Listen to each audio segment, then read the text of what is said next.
Okay, hello everyone. I hope that you have gone through my last PPT and have understood my lecture.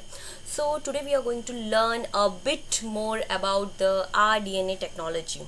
So as the rDNA stands for recombinant DNA technology. I know that you in my previous video I have made you understood what is rDNA technology, but today we are going to learn a bit more about that why we have used this and why not this. See, first of all, only I'm telling that this is a cartoon diagram. Don't depend that this would be exactly look same like restriction enzyme over here. Restriction enzyme doesn't look like a scissor, but its function is like a scissor. That's why I had made a cartoon diagram of that. So first of all, this is a particular DNA in which our gene of interest is there. Okay, this is plasmid which would act as a vector. So with the help of the restriction enzyme, we are going to cut a specific gene of interest, that is a specific portion. Now what is gene? Okay, I hope that if you have gone through my lecture, then you can easily tell that what is a gene. Okay, a gene is a specific portion or a specific nucleotide in the DNA which code for a specific protein. So from here we would cut a specific portion of a nucleotide, that is a gene, which is our gene of interest, with the help of restriction enzyme. And from here we would cut the RDN here we would cut the plasmid. This is the cut portion of the DNA, or say as our gene of interest, alien DNA, and this is plasmid. After that, after cutting both the gene of interest as well as the plasmid with the help of the restriction enzyme, our next purpose is to join them. Now how would we join them? We can join them with the help of an enzyme called as DNA ligase. As the name suggests, ligase, if ASE stands at the end of anything, that it determines that it is an enzyme. So with the help of DNA ligase, we would join our gene of interest as well as the plasmid. After that, we will transform it into the E. coli.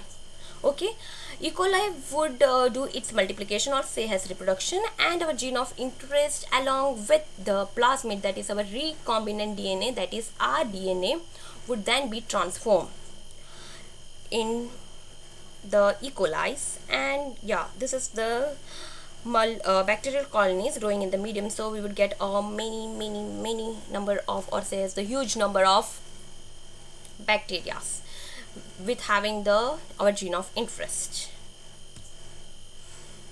Now next my question is, why we are specifically taking a host as E. coli only? We can take any of the hosts, but mostly the scientists are preferring to take E. coli as a host. What would be the reason for it? So first of all, it is a microorganism. It is a microorganism, so it means that it requires a very less space to grow, right? It requires a very less space to grow. Second, it is easy to reproduce.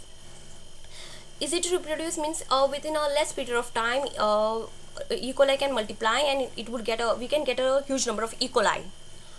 And the third one, the main important reason is it is having bidirectional replication. Now what is bidirectional replication? First of all, I will make you understand what is unidirectional replication. So telling regarding a unidirectional replication, say for example, this is a genome and this is ORI. ORI means, I had already told you, ORI means origin of replication. So from here, where it is, okay, from here your replication would start. If it is a unidirectional replication, it means that the replication process would start from here and it would end over here. So it means that if an organism is having a unidirectional replication, suppose for 40 minutes, so it would require 40 minutes to complete this round. Instead of that, if it is having a bidirectional replication, it means that it would start replicating from here as well as it would start from replicating from here. Means simultaneously it would replicate here and here. So it would complete a circle or a replication process within an half period of time. Say for example, if an organism is taking 40 minutes to replicate, so Over here, if it is bidirectional, then instead of 40 it would take 20 minutes to replicate. And the special characteristic of the E. coli is that it takes just 20 minutes, or say has bidirectional replication, it would take the half period of the time to replicate, so we can get the product in very less period of time. So that's why specifically we are targeting the E. coli. So I hope you understood that why specifically E. coli is taken and how the rDNA technology is being used. And from previous as well as the present video, I hope the rDNA technology is been perfectly set in your mind. So this is the end of our lecture.